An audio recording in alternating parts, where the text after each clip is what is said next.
Open Your Eyes is brought to you by the Belize Bank. Our country, your bank.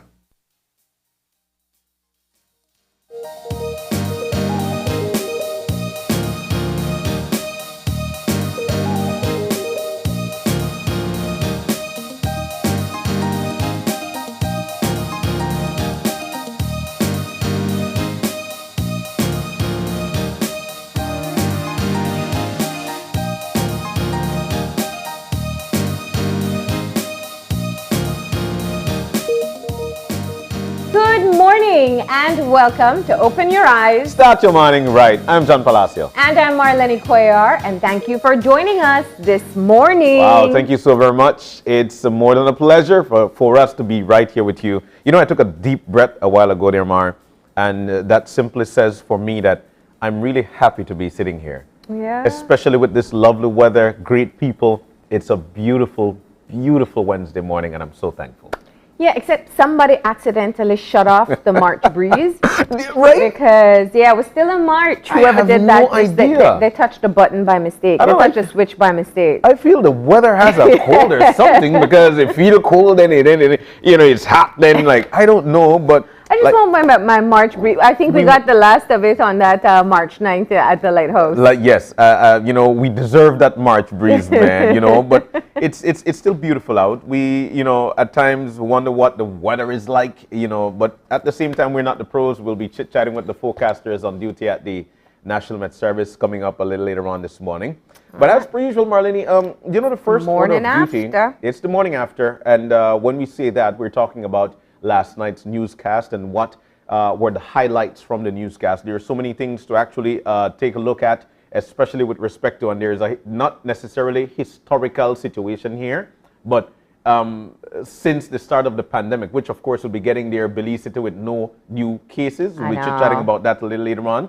But primarily, Mar, tabling the budget for fiscal year 2022-2023. That was what was in the House of Representatives yesterday, tabled by the Prime Minister. There are so many things to look on. There were so many things that were actually highlighted from in of course the House of Representatives. And some might say, man, this seemed a little generous in terms of the numbers. Some in terms of what the finances are going to be, the expectations, the revenues, the GDP. So there were a lot of things that came out of that yesterday, Mark. Yeah, absolutely. We discussed the breakdown of the budget yesterday on the show, and I think for our viewers, that was a great way to kind of go into the presentation that was read by the Prime Minister yesterday. And a key part of looking at the upcoming budget is to look at performance from the last budget. Yes. And, if you've been paying keen attention to some of the public messages that have been made by the Prime Minister and by other ministers as well, you know that they are very proud of the performance of the economy over the past financial year. There were some milestones which we've discussed quite a bit right here on the show. The blue bond in that debt restructuring effort has definitely made a big impact, and the moves that have been made in agriculture as well are also documented and now show a significant impact on last year's performance. Indeed, and I could go ahead of course to highlight exactly what we had here, which is the Prime Minister also says that the projected performance for fiscal year 2021-22 is nothing short of spectacular, exactly what you alluded to in terms of the overall budget outlook. And the government projects total recurrent revenue of $1.2 billion. Now, when it comes to these numbers, again, Mar, like we mentioned, they seem really unbelievable when it comes to the numbers. But they're the folks that are in there and they know exactly what to expect. So much so from the sitting yesterday that the opposition leader, of course, saying, you know what, they're taking a victory lap. But the Prime Minister's presentation of its 2021 fiscal performance, opposition leader Shine Barra is not impressed. So he's not impressed with it. But at the same time, that's his job as the opposition leader. Yeah, and I don't think much different would be expected from the opposition or leader of the opposition. But speaking of which, they were very scanty yesterday. It seems so. The former leader of the opposition was not in attendance yesterday, and so was Honorable Sister B. Barrow. She was not in attendance yesterday, which made for only 3 of them to be in the House yesterday. I really don't know. I really don't know what should be said of such. If there is a deep divide, if there is no interest from those parties, it's something to look forward to. Well, they did mention in the House that Honorable Faber had a death in the family, and that is his reason why he's not there. As for Honorable Denise Barrow, I actually think that's really interesting because now the leader of the opposition is in fact his nephew or her nephew. Her nephew, yeah. And so I think it's very important to see what type of influence he can have for her to participate. Yesterday we had Dr. Williams on talking about that. And one of the key things he said was, we pay the opposition to be critical and to be able to revise and to judge or raise questions about policies presented by the government. Indeed. And so, I thought of that yesterday because I think there is a level of accountability that is expected. Indeed. And she's not the first. Unfortunately, if we continue this path, it won't be the last situation where we see representatives being absent. Indeed. But they are exactly that, representatives of the people in the constituency that voted for them. I did watch the segment, and he is of course right, and the Constitution calls for that there must be an opposition, but the strength of that is one of the things that we are actually seeing at this particular point in a wobble. But he's right, that the people actually pays these folks to have some sort of a representation in the House, which of course they become the watchdog of what takes place in the House. It's part of the check and balances. It is. Balance systems that are enshrined in our laws. But we have yet to see when the debate comes up next Thursday. So that is going to be a critical time to see what the opposition will bring forward in response to the budget presented yesterday. But there are a few highlights I know from yesterday's presentation. One I know for sure that people have applauded is the new hospital for San Pedro. Indeed, and it is something that has been on the horizon, or actually what the people of La Isla Bonita have been coming for a while. So to propose now that there will be a new hospital on there is definitely a plus for San Pedro. It's a plus for the country, and especially for the tourists who flock that area on a, let's say, yearly basis. Yeah, no, if you consider the number of tourists who travel to San Pedro, and there have been efforts to enhance the clinics and to ensure that they had some services available. Yes. But the need for more specific care is one that in a place that has so many people coming through is essential. And of course that comes through a loan from Taiwan. So that's one of the things that was announced yesterday. Also in the budget presentation on the matter of healthcare, there was a look at the expansion or a plan to be able to expand the NHI program, something that has been in the plan for a long time, but just not able to. And I know you had a great conversation with the representatives of NHI about the need for other parts of the country to be able to access NHI services. Indeed. It is very important for other folks to be able to actually access NHI services. We know when it comes to the health situation in our country, how it is when it comes to going to various health institutions, how that is as well. But everybody is entitled to. I mean, everybody pay taxes at the same time, and so therefore, that's why not situation there. But that's one of the highlights from it as well. Another one of those is actually the restoration of the pay cuts, Marlene. And the Prime Minister alluded to that as well. And it also says here that PM Briceño says government must remain cautious. The nation's economy is vulnerable to several factors, including inflation, climate change, rise in fuel prices, which we're seeing at this particular point. And of course, that definitely got a big impact on daily lives within the country, and the threat of another wave of COVID-19 infections, and that's just to name a few. But the restoration of pay cuts, Marlene, is definitely something that the public servants are looking for. Yeah. Of course, moving forward with things like pension, those are still conversations to be had.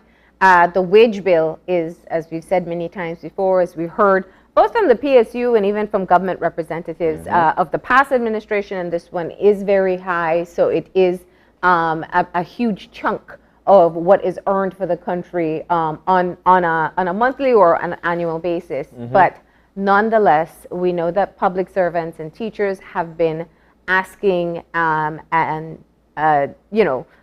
inquiring about when this would be restored. The original plan a year ago was for 3 years. 3 years. And so being able to restore it after 1 year is definitely something that I know people will welcome.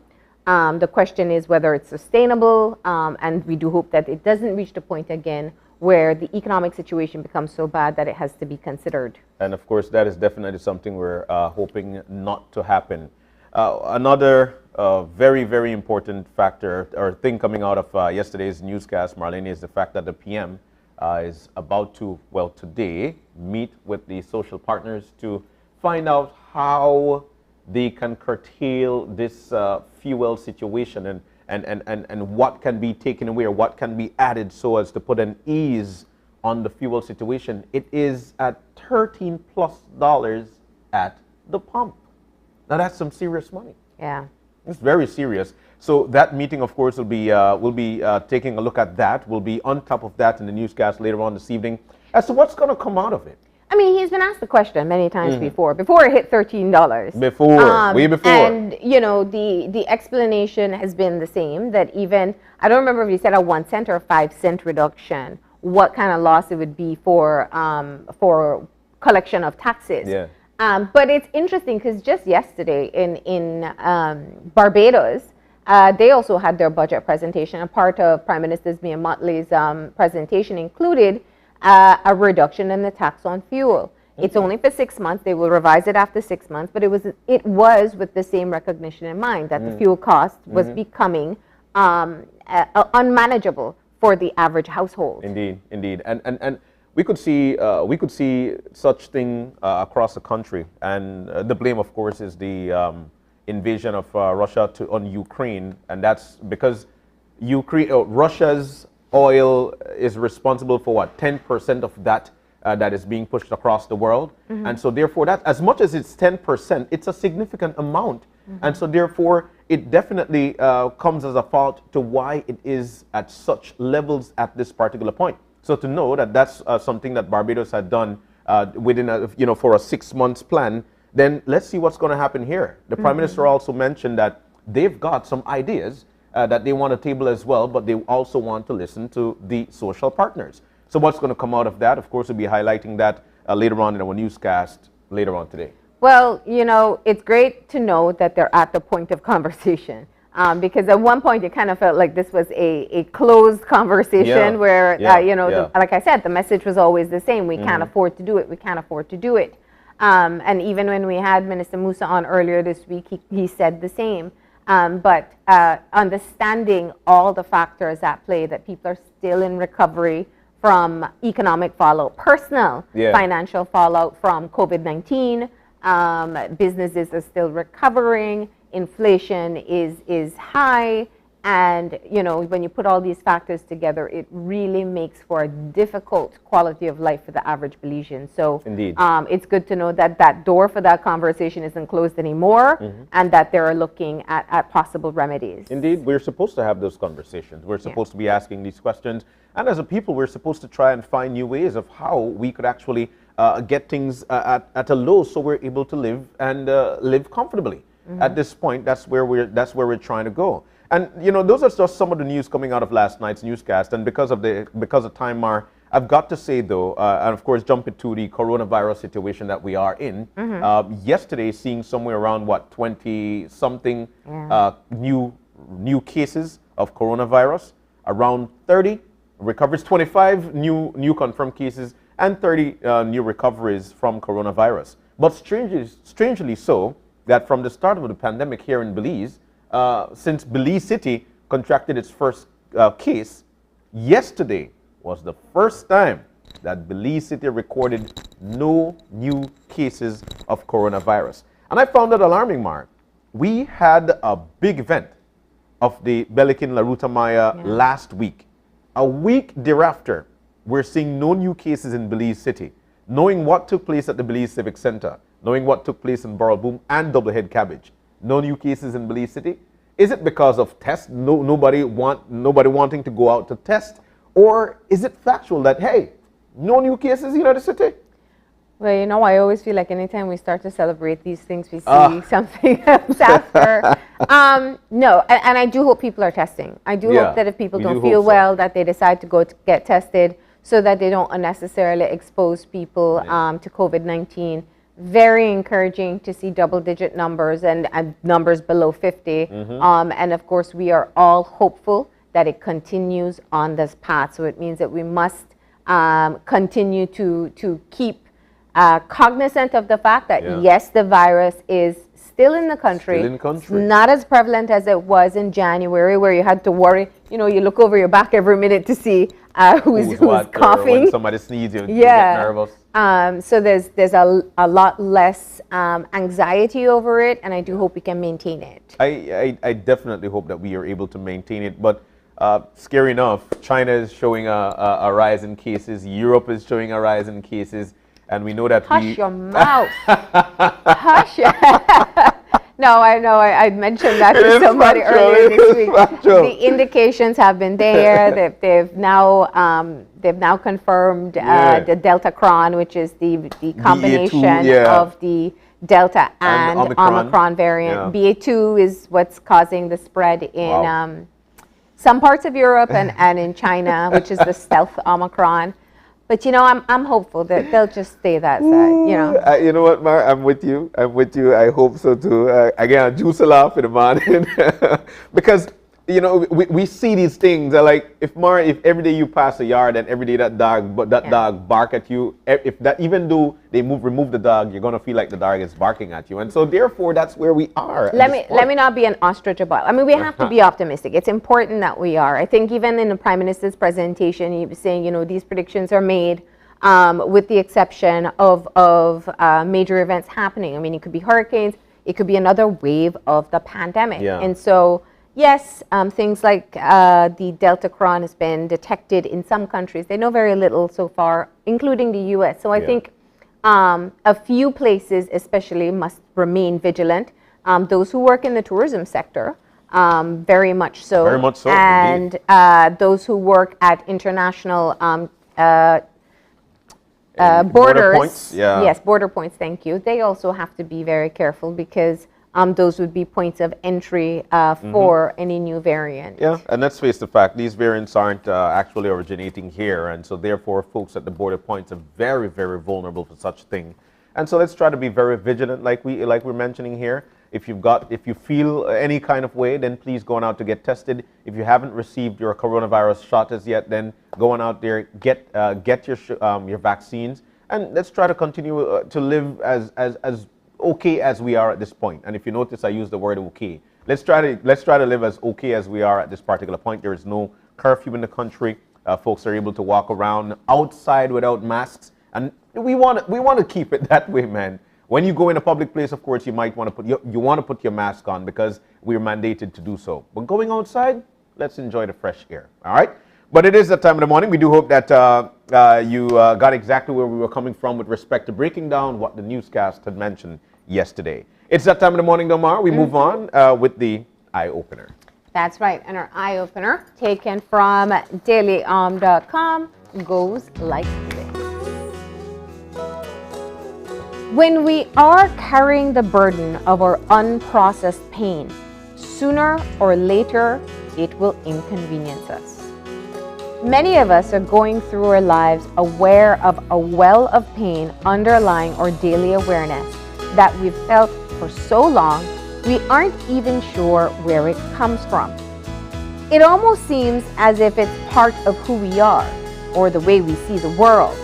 But it's important to realize that this pain is something that needs to be acknowledged and processed. The longer we sit on it, the harder it is to work through, and the more likely it is that we will be forced to acknowledge it as it makes itself known to us in ways we can't predict. There are many ways to heal, But the first step is to recognize the pain and honoring it by moving our awareness into it. As we sit with the pain, we will also have a sense of whether we can deal with it by ourselves or not. It may be time to work with a counselor or form a healing circle with close friends. Remember, it is never too late in life to heal what hurts, and there is never a better time than now. No, I really and truly appreciate this eye-opener. And I hope that it is being taken into consideration, that folks who would feel, and I think we all do it, you know, we all do it. We tend to want to shove problems under the rug, but at the same time, we are able to deal with it, or we should deal with it there, right there and then. You ever put something under the rug and stay the buck on it? It's the same concept. What you do is that you remove it. And how do you do that? It says what you do is that you actually see a counselor, or you form a healing circle with your friends, and you talk about these things. You know, one of the things, Mar, since with this eye-opener is that we've always made mention that one of the best way for you to relieve yourself of these pains is actually to have that conversation. Some folks might say, I don't want nobody in my business, but it's not necessarily in your business. You might just find the remedy to get rid of what's hurting you. So have a circle, see a counselor, talk to somebody. You never know how it could take you in the best way possible. I mean, two things to me stand out from the eye-openers, the beginning and the end. Yeah. Basically, that it catches up with you. Yeah. You know, you can only carry certain loads for so long. And a so lot long. of people are really struggling with many different types of pain. Sometimes it's stuff that may be there from your childhood that you've never processed or thought about, or just generally thought that's normal. Everybody went through that. So some people are carrying around that pain, and it literally reaches the point where they can't be able, it's so much harder to function through it. Yeah. And so for me, I think that coupled with the closing part, which is it can be at any point in your life that you decide you are going to process what it is that you are dealing with. Indeed. And maybe you are still not 100% comfortable with seeking a mental health professional, but it can start with speaking to someone who you feel safe with, who you feel not judged by, and being able to unload some of it, because there's no need to be carrying it through to your future. No need, and I'll sum that up by saying, but the first thing you want to do is to recognize that pain. Then from there you move on and you honor. Yeah. All right, so we do hope that we motivated you there with the eye-opener. What it is that time of the morning, we take a look at the weather, and Francisca is on the line. Francisca, good morning. Good morning. Good morning. How are you guys? We're doing great. We need to know what's up with the weather, man. Like if the weather actually, the wear on jacket or we got on strong man shot. How would it happen? Oh, you only need for wear bat suit. Wow. Seems like the weather is actually coming back to normal.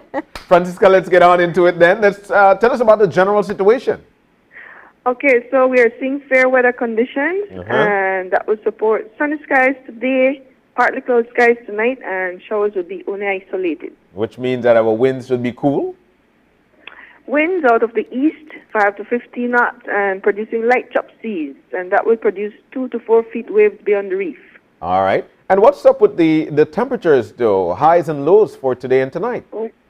Okay, along the coast this afternoon, peaking at 87 Fahrenheit, in the Maya Mountains 78, the inland areas 92, and then overnight temperatures 78 along the coast, 68 inland, and 66 up in the Maya Mountains. Wow, sounds good up in the Maya Mountains, 66. And what about our outlook? What should we expect throughout the remainder of the week? Okay, so I'm seeing similar weather conditions. Temperatures might peak a little bit higher, but that's about it. Mostly isolated showers. Right through to the weekend? That's right. Okay. Well, we could watch, pin out, everything. Sounds good. That's right. Thank you, Francisca. Wishing you a great day. Thanks, and same to you guys. All right. Well, like you said, Mara, she's a pro, and so therefore she's telling us that fair weather conditions, we should be having some great weather from now up until the weekend. That you can tackle your laundry, right? Yeah, you can tackle the laundry, indeed. Try, sweep up, clean up. But right. we need to move on. We've got 3 segments lined up for you. The first segment this morning is going to be a discussion with the Belize Bus Association. They'll be discussing with us the effects of the rise of fuel prices, while the custom broker will also be in with us and address the importation fees. Now, how do they complement each other? We'll have that conversation in the first segment. All right, and the second part of our show, March is not over yet, and there still is an opportunity to take advantage of deals at Digi. Wow. We're going to have representatives in from Digi telling us what we can expect. Last time they told us about a whole lot of surprises, and so we're going to find out more in the second part of our show. Like they're never done. Like when you feel a segment done and they say, oh, we got one more. So let's see what's going to happen. And we'll be ending things off this morning with a conversation of reps from Niche as they'll be hosting the Women in Art 22 under the theme, A Kaleidoscope of Creativity. What is that about? How colorful it's going to be? We'll tell you all about those in this morning's show. All right? We've got to take a break, but we've got a birthday shout-out. You know how long we don't do a birthday shout-out, Mar? Or the one yesterday? Oh, gosh. But nonetheless. It's been 24 hours, John. No, all that time. Nonetheless, we do have a birthday shout-out, and we want to say a big, big happy birthday to none other than Charlotte Banner. Happy birthday to you, Sher. I love the blouse. You're looking great. Happy birthday to you from your family, of course, from all of us here at Channel 5 and all of us right here on Open Your Eyes. Enjoy your day.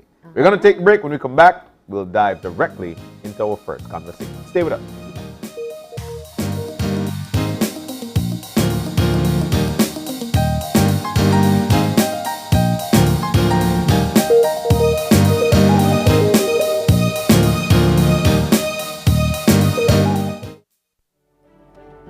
We have been a partner with Smart for over 10 plus years. We have a full Smart plan we use as our major driver for our business. We have a service that rolls over in that if you call one and it is busy, it rolls over to the next line. So once you call us, you can get us at any time. Before we got this Smart service, we were paying upwards of nearly $2,000 in phone bills. Since we've had our Smart service, we pay an average about $600. So we've had tremendous saving, more than 50%. For the businesses, if you want to save money, switch to Smart because it is far more cost effective and the service is excellent. Smart continues to be innovative in bringing new technology and meaningful savings during these challenging times to businesses across Belize. Sign up for our VoIP technology or broadband packages and save more. Your life just got a lot less complicated with Belize Bank Contactless MasterCard Debit Card. Introducing our Standard Debit and MasterCard Platinum Debit Cards. Now you can make purchases anywhere MasterCard is accepted with one tap, pay and go. Your contactless card never has to leave your hands, especially in these times. And your card is embedded with multiple layers of security. Platinum card holders get to enjoy extra benefits like price protection, purchase protection, trip inconvenience, and luggage protection, just to name a few. Start enjoying a cashless lifestyle today with the Belize Bank. At Cellular World, we are more than just phones. Over the past 16 years, we have grown tremendously with 5 locations across the country. As the market demand grows, Cellular World guarantees to continuously offer our customers new and improved services. We are your trusted source for all of your electronic needs. We carry a full line of consumer electronic products ranging from mobile devices, tablets, and even business solution products, all from brands you know and trust. Your shopping experience is important to us. We have invested in our staff to ensure that our customers receive the best service when they shop with us in-store and online. We know your devices are essential. Our skilled and experienced technicians work tirelessly to get your repairs done quickly so that you can have your devices working like new in no time. We stand by our products. Shop with us knowing that your purchases are backed up by unsurpassed customer support and warranties you can rely on. Every team has a winning lineup, and ours works diligently to ensure that we are leading the industry in Belize by providing you access to the latest innovation with customer support that you can depend on. We are Cellular World.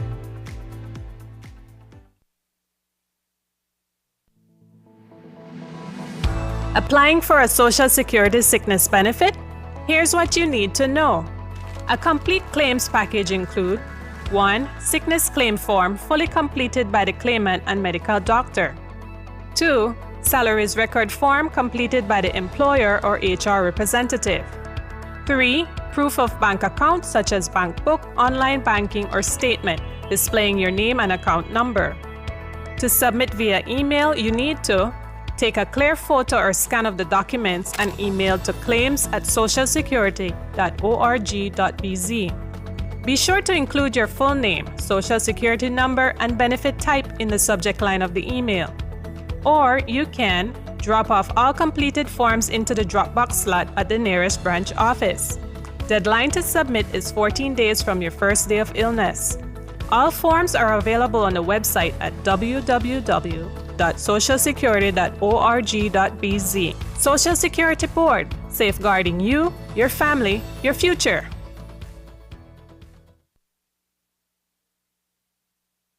Together we can stop the violence by being responsible and respectful partners and fathers in the future. I will take responsibility to respect women and girls and hold other young men accountable who use hurtful behavior and speech. Toxic masculinity traits and harmful social norms about how men should behave contributes to gender inequality and violence and fear that women and girls face. I realized that gender-based violence is a problem that will never end until all boys and men work to end it by resolving conflicts without violence. We all have a responsibility, and that is why we encourage others to spread this message, to commit to advancing gender equality and to end gender-based violence. I commit. I commit. I commit. I commit. I commit to make changes to end violence in my life and elsewhere. Together we can stop the violence.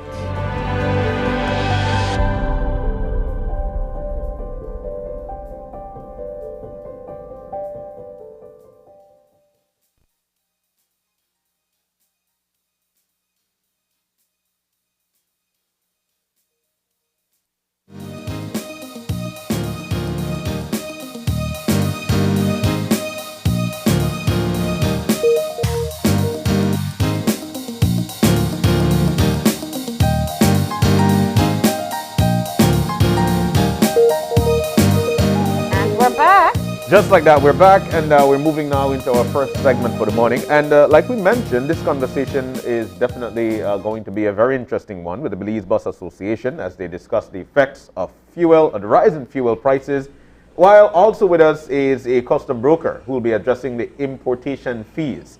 We've got Delroy Fairweather, he's the Vice President of the Belize Customs Broker Association. Also, Thomas Shaw, President of the Belize Bus Association, and Ewart Metzgen, who is the Secretary of the Belize Bus Association. Guys, good morning and welcome. Good morning. Morning. So we're in this situation as we speak. Fuel rise, importation cost is up, everything is up, and folks might blame, hey, it's the coronavirus that's doing this. What is the position at this particular point? I'll start with Delroy. Delroy, what's going on? What's the position at this point? Morning, John. Morning, Marlene. Morning, guys from the Bus Association. Well, I think basically inflation, that's all I can say. And we have seen it not only in fuel, but we have seen it rise significantly in the products that comes into this country. I know people keep on saying that they're going to the supermarket, and every week they go to the supermarket, prices are on the rise. And that has a lot to do with, one, the COVID pandemic situation, and now we have this situation with Ukraine and Russia, which is creating some even more unstable situations. And of course, Belize, we're not immune from these shocks and these threats, because basically, like I said, we rely heavily on importation, and once you have to import items, it comes at a cost. So, coupled with all that, I mentioned to some of my friends 2 years ago, I remember when the country was in panic mode, around this time the country was being shut down, we started to wonder, what would have happened throughout that period of time, then you found out that the cost of freight started to go up significantly, up to 300%, and those costs have not gone down since. I could say this to you because we're still looking at containers which were around 4,000 US to ship to Belize, are as much as 20,000 US dollars to ship to Belize now. So that attributes significantly to the rise in cost of goods, and fuel. Trust me, it's no different with fuel. It is no different with fuel. So that basically summarizes where we are today. Man, Delroy, so we're in a tough situation within our country. We know what the pandemic has done worldwide, and more so within our country, for the fact that tourism was the first hard hit area, which of course caused a lot of people to lose their jobs. That caused less money in the economy. But at the same time, people are still saying, man, the government must do something to get this situation under control. Is that possible? You're in the forefront knowing what importation cost is and whatnot. Is that possible for what people are asking? Well, I did some research over this weekend, and along with my wife, we put together just a little spreadsheet, and I had emailed that to Ms. Shanice. I would hope if she would be able to put it up. What we did was not a 5-year comparison, but from 2016, when the tax structure was changed from import duty, and it was replaced from import duty, and it was replaced with the excise duties. Basically, if we're looking at that the first part of that slide, which shows and what it shows, premium, regular, kerosene, and diesel. Back in 2016, the duties which were collected were $3.56 on premium. Fast forward to 2022, we're at $4.35. Regular $3.28, and to 2016 and $3.95 now. Kerosene, of course, there wasn't any duties levied on that, but for some reason now it's at $1.27. Diesel, it's at $2.30 back in 2016, and now it's $3.57. Now this is the applicable rate of duties on that product. This does not signify the actual cost. Yeah. If you go down to the next one that says taxes paid to GOB, we're looking at based on a gallon of fuel, which is calculated at a specific rate, because it doesn't matter what the cost is, the rate remains the same. So we're looking right now presently, this was probably late February, we're looking at the total taxes that the government is collecting from premium is at $4.98. Regular, it's $4.64, kerosene $2.13, and diesel at $4.30. Now, if you just go down a little bit more where it says the CIF, which in this is the cost, insurance, and freight. This actually attributes to what the depot is actually bringing the fuel at, and this is without the duties and taxes involved. So most people know it as the acquisition cost. So we're looking at $5.73 for premium. Regular, it's at $5.99. Kerosene, $5.93. Diesel, it's at $6.13. And if you go back just up a little bit and move to your right, where I just did a quick synopsis, if you could, yeah. Okay. So now this is what we're looking at roughly at the ending of February. And of course, each time a tanker comes into the country, the price will change. And this is just the cost along with the applicable duties. Premium is at $10.71, regular $10.63, kerosene $8.06, and diesel $10.43. Now, we also have to take into account that there are some post-importation charges which are not factored into this. So people might say, well, right now, if the government, we are looking at this is what it costs plus taxes inclusive, why is it that we're at $13 for some products? Well, remember now, you have the operators, the terminal operator who has to ensure that they're working at a certain profit margin. There are some post-importation charges in there which are not factored into the actual cost of the product. So, like I said, even with the bus owners, I could say to them that they have to figure out how they will run their buses and make some kind of profit, because no one is in the business of operating at not making a profit or so, because that's the viability. You're not just going to work to break even. Yeah. No, I mean, that's such an enlightening breakdown. I got to say that much. And as you talk of more costs, I'm just here thinking, you have to spend on that fuel to even move it to the pump station itself. That's right. Yeah. So Delroy, this was really important to set the backdrop for today's conversation with the Bus Association. The conversation has been ongoing. Yesterday there was, I would say, positive news in the interviews that we saw at the House meeting or the budget presentation. Okay. Let me just ask you your initial reaction to the comments of the Transport Minister and the Prime Minister. Personally, I must applaud them because they're listening to us. They're sitting down, we're dialoguing, and there's good faith.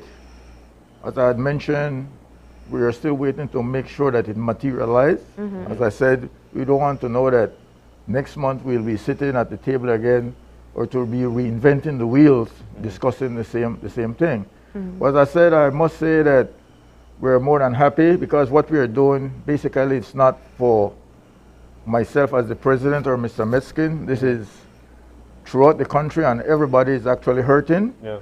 And I must say that we're more than happy to know that, well, they're coming to the table and they're listening to us. That's good. I concur with what Mr. Shaw is saying. And one of the things I really told the CEO in meeting, when we had meetings on Thursday, we were there basically for 5 hours, some there about maybe 5.5 hours, thrashing out this thing that went to cabinet. We finished it on Monday, was that really we didn't want to come to this point where bus fares would have been raised for the Belizean public. But the other option was to lower the taxes on the fuel. And that was a non-starter. So the only other thing that you could go to was the increase in fares, and with all the demands that the department and GOB is putting on operators to be improving on their fleets, the pandemic, with which I must say no bus operator, we were all operating at a loss in the sense that we had the 50% and the 75% capacity, and the cost of fuel is going up from them, because as you guys know, from 2018 we've been on your shows talking about this fuel thing from the last administration. So it's not something new, it's something that was affecting the operators from then and before, and it just got worse as the pandemic came on, then the war in Ukraine, fuel prices skyrocketing. So so you went into that meeting on Saturday with a very rigid line. I mean, I think you were even saying last week, we're not even going to tell you when we shut down public transportation, it'll just happen. So you went in with a threat, essentially. but let me come to it. Just the question here is, how receptive were the government representatives in hearing your situation? I think it was good because for me, because I did a lot of communication with CEO Leal, and sometimes after 10, 11 o'clock at night, we were both on the phone. For a couple of days, from like 4:30 in the morning, we were on the phone discussing and trying to get the thing going until Saturday. He said, well, I said, CEO, this thing, we can't do this thing over the phone. And it can't be done in 5 minutes. Make we try to see if we could come in and get it done wrong on the table. And right away he agreed. He said, Mr. Metzin, that's not a problem. You could get your people to come in as early as you all can come. He wanted us in Belmopan from about 9 o'clock Saturday morning, but I told him I live in Boom. Oh, wow. Then I have to call everybody to make a meet up. Yeah. So he said, well, then call Mr. Shah, find out when I could do it. And then I called Mr. Shah. Mr. Shah said, gee, better we tell her I could do this thing midday or after midday. So we give everybody a time to get up there. Yeah. We started around maybe between 12:30, 1:45. We never come out till about after 5. Wow. So I'd say the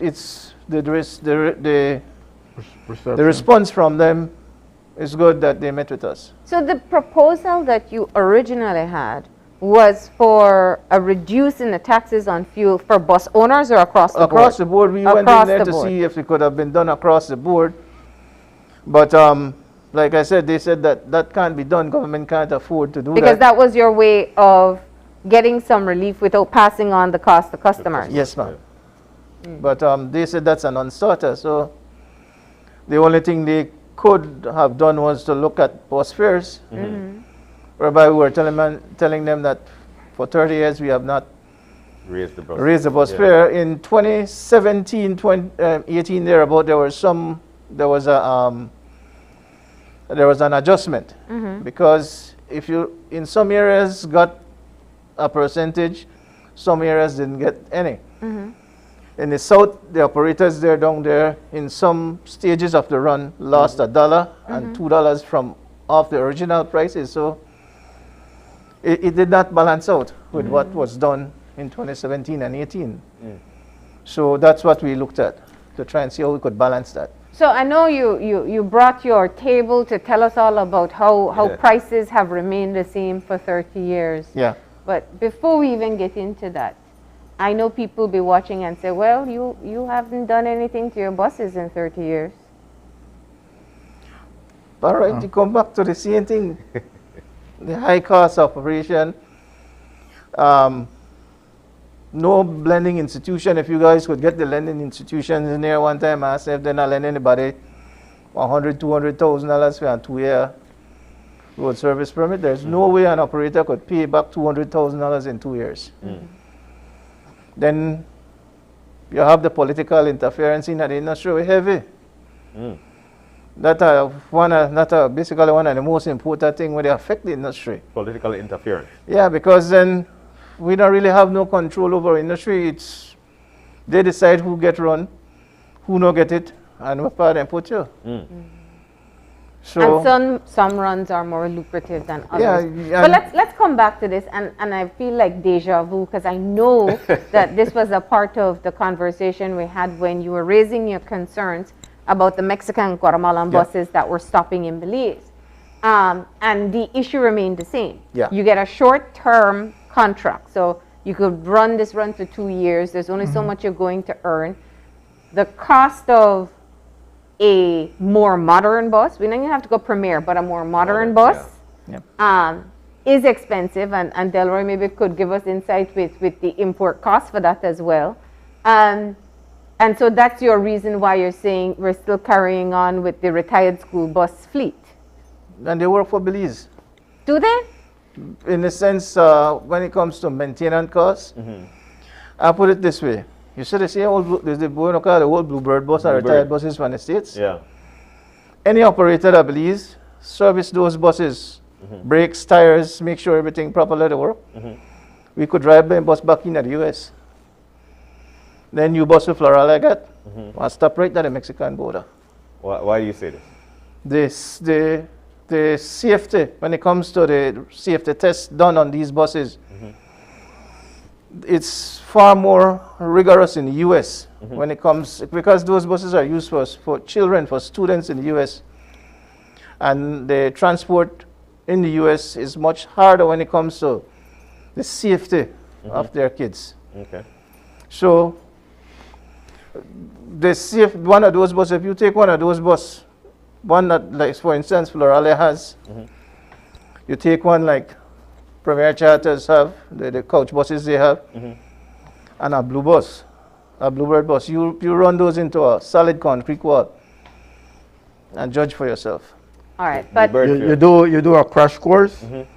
The All Americans will come out on top. You're saying the Bluebirds are much more safer when it comes to Well, that's arguable because you said if you fix it, first of all. No, But secondly, let's look at the fleets that bus owners currently purchase to use as tour operators. You can't use the Bluebird bus because it doesn't meet the safety standards, and they wouldn't want to travel on it. So while I hear your points on safety, for the average customer, they want an improved experience. But they don't want to pay more.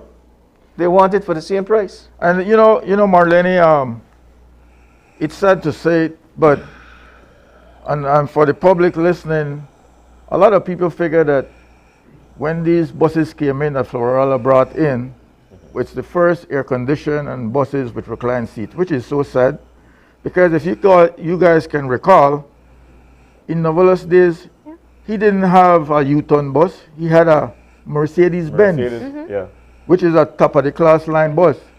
We had Froilan Gilhari in the 80s. He had the Greyhound buses that had air-conditioned recliners. And you know what? We are talking about pioneers. And you know what? Most of the pioneers, namely Novelis, Batiz, Froilan Gilhari, Urbines, they're out of the business. And you know what? The truth of the matter is, the same thing that we are clamoring for now, that's what they were clamoring for. And if the business was that lucrative, they would still be in the business. And at this present moment, we are asking for the same thing. And really and truly, the minister, we sit and he said he wants to improve. And to be honest with you, the feedback from the operators, they want to do so. Okay. But if you need to help me so I can help myself. Yes. Yeah. You do not dictate the pace and tell the operators, do this, do that. So what are you giving me in return? It's just as Mr. Delroy mentioned a while ago, when you look at the acquisition fee, the thing is that operators are fatigued. They got to the point where he said, boss, he said, we have to shut down this country because we can't go no more. Because everybody is operating at a loss. And then the question is, well, if you're not making money, why are you still running? There's nothing else to do. And ambition and pride has my operators out there. Yeah. It's straight up. So at the end of the day, if you want a first class, then you should be in the position to pay for it. As it is right now, the government is saying they're not in the position to reduce the fuel. And we understand that. Yes. We're not blaming the government for this, but because we understand, we recognize that there's a problem abroad. And when people sneeze abroad, bees normally catch a cold. So we recognize all of that. But in other words, the demands that are set out for operators, basically this is the reason why they recognize that the industry needs some sort of attention.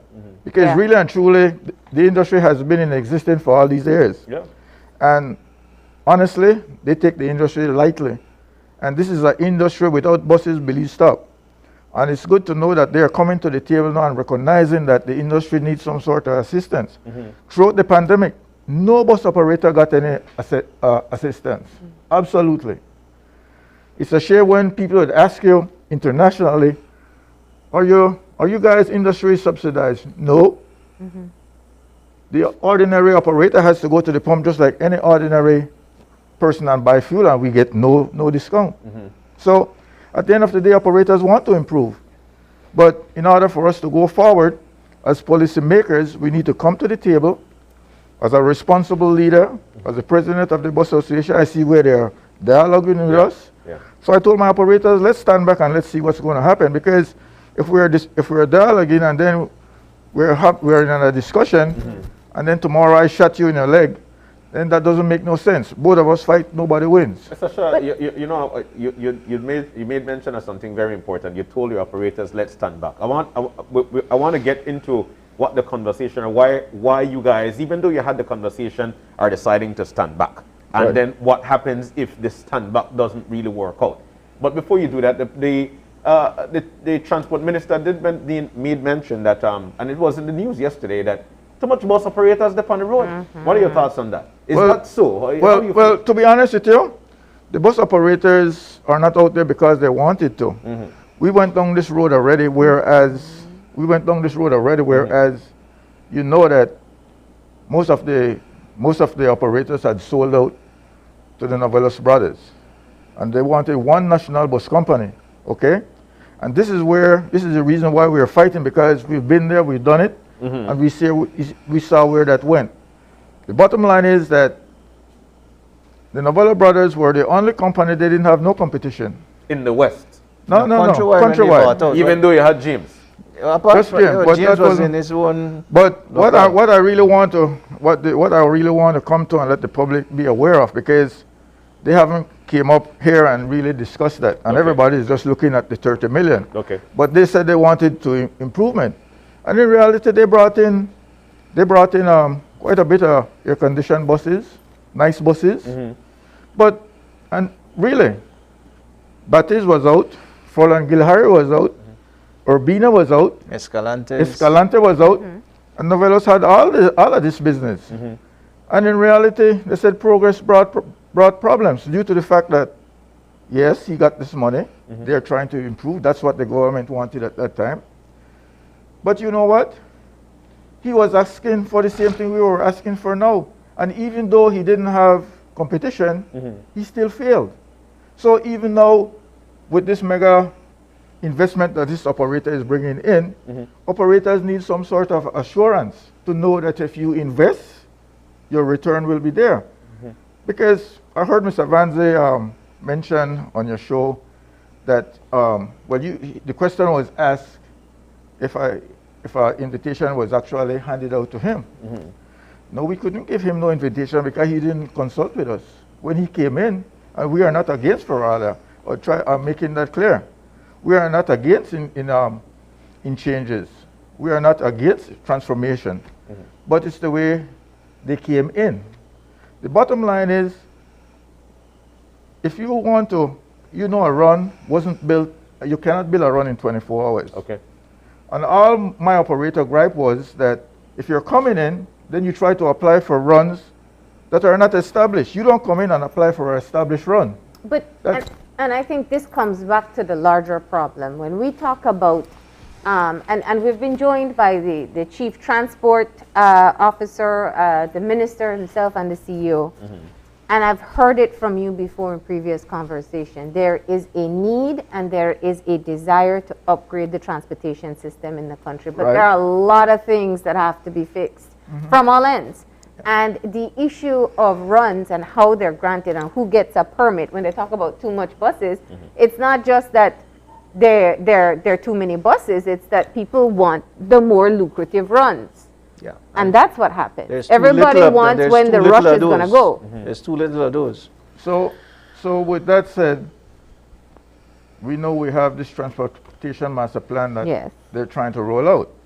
Now, if you're saying that we're oversaturated, of which I agree, but as I mentioned, why I brought up the Novellos scenario is due to the fact that when Novellos went under in the receivership in 2006, that's how these operators came on board. Okay. So you have to be careful how you say about all and any operator have to come off of the road, because you know what, up to this present moment, that the same lead operator, they hold up the end of the stick, So the thing is that the operators are not out there because they wanted to.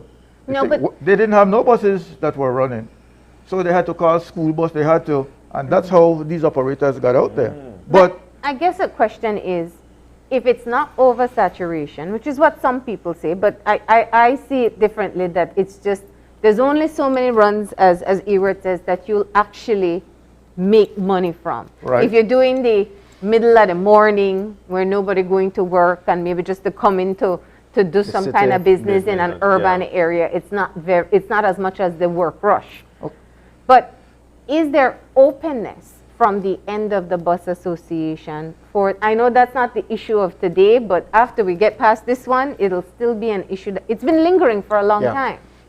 What is the sense of openness as the Ministry of Transport says they want to implement the master plan? You say you want to be able to deliver better services, but there are actual policy changes that have to be made, how long the terms are, access to financing. And the groundwork also, most importantly, needs to be done, especially when it comes to in the lineup where they say they want these electrical buses here. We don't have the infrastructure, I believe, yet. I Let me mean, we come only back have to one it. electrical company, and I mean, yes, they have one or two other electrical cars where they plug in after they place and charge. But countrywide, the terminals that we currently use are not in no way, shape, or form ready To have to have the sort of equipments to have these buses plugged up in. The charge. Yeah, to charge. So before you can tell we have to buy the electrical bus, put the infrastructure What's in the a cost place. of an electrical bus? Have Okay. you looked into it? Okay, we well, looked not look into into it. We had some consultants and we did that virtual. Okay. And so I was asking the question, what's the cost of the bus, sir? It's $800,000. That's US dollars. I said, not and what's the Belize dollars. duration of the batteries? He said, like 8 years. I said, and how much does it cost to change these batteries? He said, $250,000. Now, you know what? When you look at this industry, just a crazy man will go and invest that kind of money in Belize right now. Because really and truly, that would be passing on the most of the costs to the consumers, to the commuters. And really and truly, as I said, and I mentioned over and over, that whenever you're going to build a building, you never put the roof on first. You start from the foundation, right? And we need to start as policymakers, you need to set the foundation. And after you have set the foundation as a parent, as a mother or father, and your child fail, then you fail because maybe due to management or something. But whenever you want to tell the operators you need this, you need to do that, we need better terminals, we need better roads. Honestly, that is what you call infrastructure, setting things in place. Try find funding for the operators. And if an operator, well, all of this came up in our meeting, the minister said he's going to try find funding. I said, well, minister, you just talk the operators, you just talk Three language, right? Yeah. Okay. But let me just come back to the question though, because I hear you with the electric. I mean, that's almost $2 million for one bus. All right. Belize.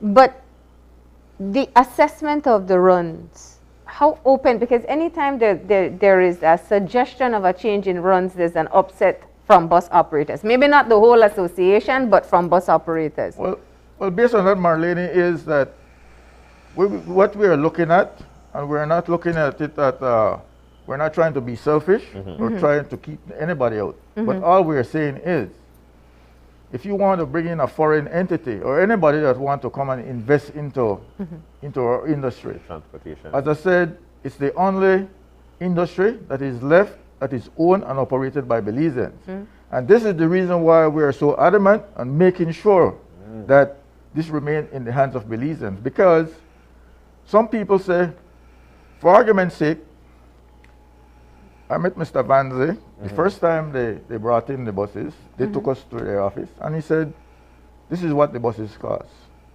$550,000, duties, importation, all the rest of it. The first two buses that they brought in was $1.2 million. Now, with that vast investment, you never set up an operator to fail, because I wish them well. But as an experienced operator, I know fully well the way the runs are set up. It's going to take you a while before you can actually... Return on investment, no? Absolutely. So this is the first thing we have got to look at. And if Mr. Vanze wanted to come in this business, yes, I know he did his groundwork, but sometimes you can sit here and do things on that paper, and when you go out there on the ground, it's something different, because no bus leaves from point A to point B with 100% capacity. They started out those runs as an express runs. And less than 3 years, they tweeted they run 4 times. 3 months. 3 months. 3 months. So this is just to tell you, that's undermining to the public as well, because you said you were going to run an express service. My operators are calling me, what happened, Florida run change? I said, I don't know. When you look, why Florida? Pick up people. They pick up people. Turn regular bus. So they're running regular now. And this is the situation. And it would have been good if he had came to the table and sat with us. And I'm giving him an open invitation to get on board. I'd like to be up on the show along with himself. And let's discuss it. Have a conversation. Absolutely. So your gripe is that he's now offering a service he doesn't have a permit for. That's an enforcement issue. No. Because if the permit is express, it was changed from the express to a regular. But that was just changed within You know, so I brought that Something up a at the regular board level. operator can't get done. I brought that up at the board without level, going to and the that board. was, well, at the board level, that was addressed. That But can you agree that if there is a serious change to be made to improve the overall transportation system, it means that some operators will have to let go of the high traffic runs and work within time frames where they won't have even 50% capacity. One of the, to answer and to look at that, one of the situations that were discussed with transport, and we're using the Western Corridor as an example, whereby bus operators are in blocks. And it seems to be working fine in that respect when it comes from the City to San Ignacio Benque. Operators are in blocks. And we've been in discussions with them saying, let's try and see how we can do the same in the north. But in the north is a bit of a problem because there's too many operators, like single operators, coming out of the north. Okay.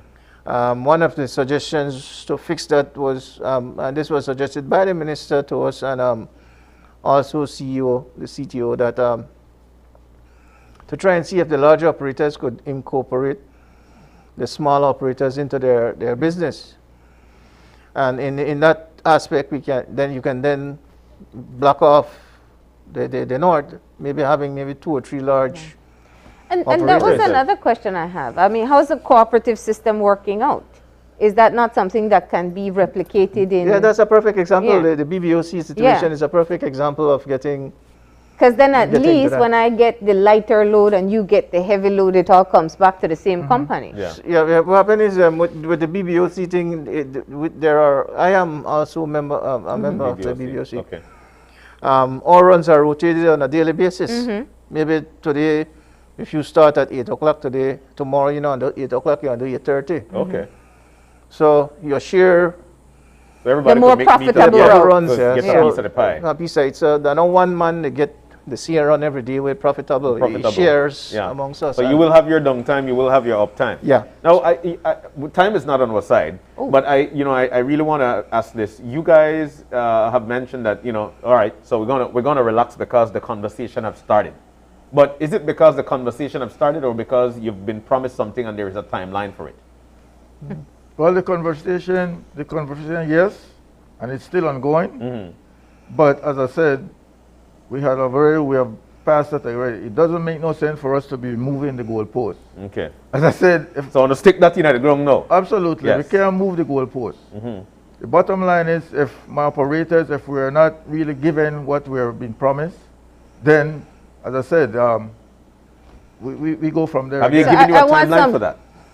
Well, it's supposed to go to cabinet, and as I said, we are going to let diplomacy reign. Okay. And as I said, we're waiting. Okay. We had asked for it not to take longer than 2 weeks.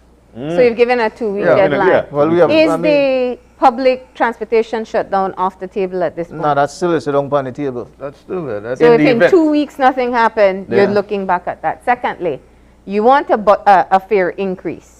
That's one thing. Yeah. Well, we need that in order for us to accomplish what they are telling us we must do. And it can't be done without that. And you know what is the amount? Because that's the most. I'm sure people watching right now and they're listening. They want to know how much. We were asked to, if until it goes through cabinet. And we can't discuss not to discuss it until cabinet looks at it and sees. Are we looking at a small change or a substantial change? You could give me small or substantial. It's just enough to offset what we're losing. Okay. No, I thought from the customer point of view. Well, it hasn't reached cabinet as yet, so we just be more than whoever the consumer willing to pay. There's a difference between $1 and $5. We're not going to be $5. Definitely not be $5. We're not going to be so extravagant. And then the issue with Floralia, what are you asking for? Floralia? For him to come on board, if we were up in Florida, then he can't go behind with Bacchus. To be in the association. Come on board, because when we leave him out there, then he cherry pick. We want to get you on board, and if you want to do anything, it should be public knowledge. Okay. Simple as that. All right. And finally, we still have Delroy. Delroy, do you see any in terms of importation costs. Is there anything on the horizon whereby that could go down or will go more or go up more? What are you seeing at this point? Yeah, I think that with the price of crude oil, the price falling, we may see some relief. Again, like I said, I'm not really the expert in the fuel industry. I'm just going based from my knowledge of importation and so forth. Listening to the conversation, and I know you've heard all these numbers out here that government is collecting as much as $7 and all that. And like I said, this graph pretty much shows you that they're just around $5 that they're collecting in taxes. Remember, again, it's a balancing act where the revenue from fuel makes up for roughly that's about cost that's on the screen, right? yeah, well, this is the overall cost that you're looking at after taxes and so forth, and this is without any markup or any margins of so forth. This is just basically the cost of purchasing the fuel, transportation of the fuel, and also the duties and taxes that are levied on the fuel. So right now, presently, at the ending of February, we're looking at diesel, which is one of the main commodities at $10.43. And this does not include, like I said, the markup at the pump, the terminal, those post-importation charges, and so forth. I am thinking that because the frequency of what the tanker that comes in, remember again, they have purchased fuel at the higher rate. So as soon as the price per barrel starts falling, and I think that tanker comes to Belize every 2 weeks, I am saying maybe within a month time or so, we may see some adjustments to those prices, right? But again, like I said, it's not anywhere close to what people are thinking that it's. So you wanted to clarify when you hear people say that they take $7 out of the price of fuel per gallon. No, it's right here. It's pretty much it's at 3 the to highest 5 end. from what I saw with your graph. Yeah, so it's and I just did, like I said, a 2016 comparison compared to 2022 comparison because the structure had changed. But all right. Yeah. All right. I think closing thoughts, gentlemen. I think we do have to do this more often to make it public knowledge. And I want to thank the viewers. I want to personally commend the minister, the administration for actually coming to the table and dialoguing with us. I must say at the board level, I want to say a big thanks to the CTO. They are young, vibrant people. The CTO, the CEO, they're young. I sit there and I see where they're trying. So as I said, if somebody is trying, it's best to be positive along with them and don't try to bring them down. And I must say that, yes, we're going through this struggle, but that doesn't mean to say we have an agenda against the government. We just want to work in harmony, and we have that mutual understanding, whereas we can understand each other's pain. All right. All right. So, Delroy, we thank you. Thomas, thank you. Ewart, thank you for joining us this morning, guys. It was a great conversation. Absolutely. All right, so we need to take a break. When we come back, we'll be discussing some deals, and more deals with Digi in the month of March. We'll tell you about those when we come back. Stay with us.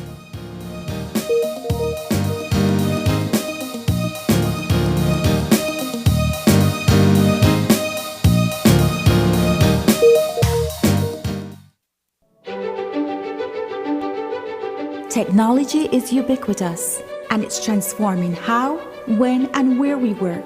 Fulltech Systems is placing award-winning devices in the hands of information workers, allowing them to work without compromise in a world without wires, to innovate, create, and to maximize productivity anytime, anywhere, satisfying the needs of the desk-centric remote and field worker and every other worker in between. We are providing the industry's best devices to businesses going through the process of digital transformation. Partner with us today to provide the solutions that will allow your employees to work effectively and efficiently to enhance your customers' experience.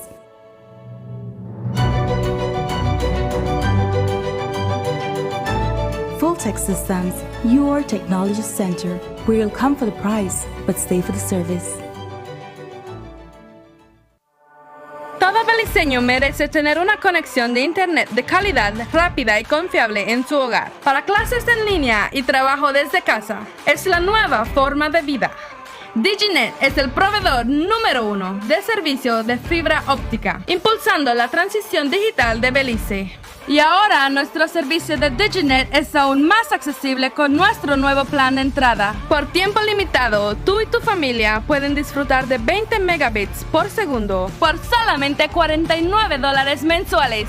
No más clases perdidas ni reuniones virtuales interrumpidas. Te está costando mucho tiempo y dinero. Diginet es mejor que cualquier opción de cable o servicio inalámbrico. Visita cualquier Digistore hoy y suscríbete para la conexión más rápida y confiable de internet para el hogar en Belice. Ven a ver lo que te has estado perdiendo. El mismo servicio de fibra de alta calidad, rápido y confiable, ahora a un precio aún más bajo. Para más información visita www.livedigi.com/Diginet. Digi, nuestra telecomunicación nacional. Tonight we're really late. That was so much fun since this pandemic forced us on lockdown and like my online classes have been so stressful. Oh my god. And I bet you're glad that you finally get out. Yes, that's true. And that girl, you may let loose. I never did expect that from you. Oh, Melanie. Well defended again by Beverly. Everyone else, this is a nice ball. George to drive and the finish. Posting up Marcus Morris. My gosh. Look like COVID hit on real hard. My gosh, Melanie. Now you the top. 4 minutes have 7 of their 9 points. You see why me? The married life. She can even enjoy her friends like in a peace. Mind your business. Someday you might find a great guy too. Exactly. Well, I still kind of have a crush on for he cousin. Oh, no, remember the one where I danced with at the wedding? Oh, yeah? Yes. Yeah, well, I would have go on lockdown with he any day. Anyways, when you done causing enough trouble for one night, make her walk on out. Alright.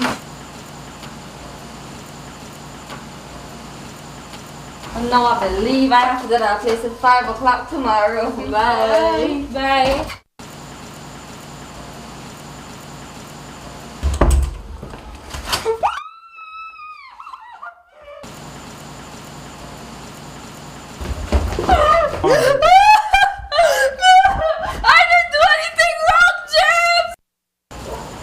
Hey, morning. Morning. Your friend Melanie bring this for you on the way to work? Check it. Check it. You have to be more appreciative. You got some nice friend.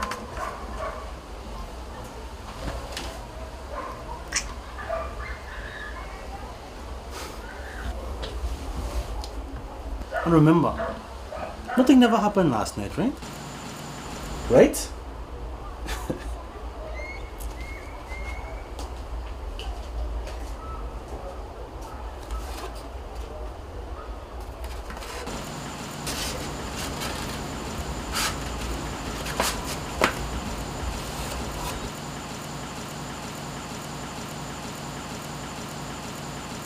I love you, Jack. You have to do this for you. There's nothing to fear but fear itself. Your future self will thank you.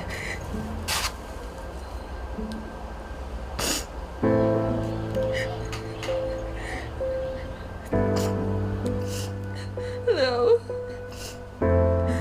I need help. During the COVID-19 pandemic, women and girls were at the highest risk of suffering domestic violence. Domestic violence involves violence between any member of the same household. It can happen to females or males, young or old. However, the evidence has shown that women and girls face the greatest risk. That risk has heightened due to the impacts of the pandemic, including job losses, mounting stress, and restrictions to movement and recreation. We can all help to combat violence against women and girls during the COVID-19 pandemic. Just like Melanie did, you can reach out to someone who is struggling and help them to find a way out. It is never easy, but together we can fight this. Belize will not be safe until its women are safe. Secure Belize.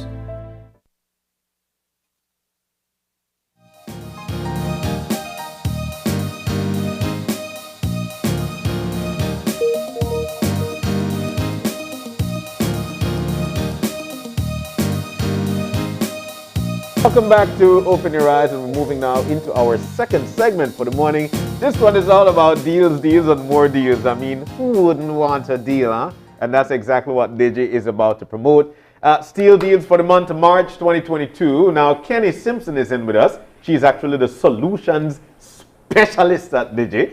And Aurelie Salgado is in with us. She's the senior solutions representative at Digi. I want to welcome you both. Good morning and welcome. Good morning. Thank you for having us. Wow, in sync. That means deals are happening too. I love it. So let's jump on into it. We're in the month of March. It's the hot month. Some say breezy month, but we're in 2022 and the deals are on.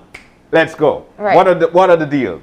Well, we do want to get started with DigiNet. That is a deal that has been available since February and it's still available, our Digi Entry plan. Okay. So that plan now comes with 20 megs of speed for $49. That includes the modem, that includes GST, that's the entire plan price. So a lot of customers have been asking for a cheaper DigiNet plan because they need it for school, for work, for, you know, just fun. Yeah. So that was our solution. I know people always ask about the solutions name, but that's one of the solutions. You know, I was actually thinking that. Get So out that's of one my of head, them. Kenny. Yes. Yes. And then we also, from last month, we had also increased the speeds for all of our existing plans. So John, you weren't here when we came, but I'm hoping that you know. So if you're an existing DigiNet customer, your speed got increased. I know I was just, plugging. But yes, your speed got increased automatically last month. Yeah. Same price. Again, GST modem included in all of our prices now that we're advertising. So the Digi Basic is now at 40. Our Digi Double is at 80 megs. And then our Digi Triple is at 150 megs. Yeah, so all of that was free, automatic, and with no additional work from you, John, our customer. Just implemented, no sign up. Yes. Right. And we do want to let our customers know that our free installation comes to an end at the end of this month. So if you have been thinking about coming over to Digi, you have 2 more weeks to get it together, come over to the store and sign up. So we do want to encourage our customers to come over to Digi and sign up for either our entry that starts at 49 all the way up to our Digi Triple that goes up to 150 megs. And free installation? Free installation. And then, like Kenny said, we have like a variety now to meet different needs. And with the Digi Triple, that's actually one of the favorite plans because that comes with bundles. So you get your internet, like your home internet, and you also get allowances of talk, text, and data along with that free every month just for signing up for that plan and getting it, right? So just because you sign up, you actually get this great service? Well, that's included in the plan. So for the Digi Triple, you get a free home phone in addition to the 150 megs. You also get a mobile plan. There is a prepaid option, there's a postpaid option.